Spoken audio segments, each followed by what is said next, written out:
अरे भाई साहब, भोजपुरी हो या मगही, जलवा चलेगा सिर्फ मगही। जेल स्टार रोशन रोही का भाई साहब, रोशन रोही का फिर से गाने का पोस्टर आ गया, जिस गाने का टाइटल है खाल खींच ले साले के। कब और किस समय रिलीज किया जाए तो बने रहे वीडियो के साथ, आप सबको बताते हैं। इस गाने में आप सबको बता दूं कि जेल स्टार रोशन रोही और शिवानी सिंह का गाना समझिए कि कमबैक हो गया है, और इस गाने का मैं चर्चा इसलिए कर रहा हूँ। चलिए आगे जानता हूँ किस पर।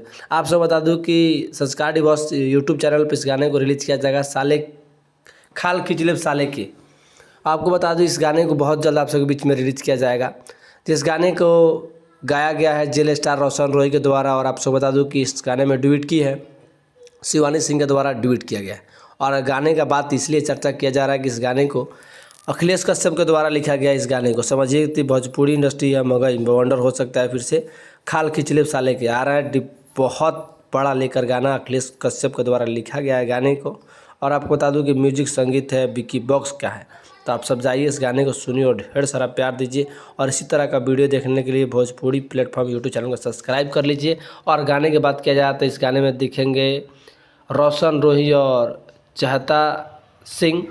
इस गाने में बहुत अच्छा रिस्पांस मिलने वाला है। इस गाने पे भोजपुरी में तहलका मचेगा। तो समझिए फिर से आ गया रोशन रोही लेकर भोजपुरी गाना। मगही का तो स्टार है ही है, तो भोजपुरी में चैनल को सब्सक्राइब करिए।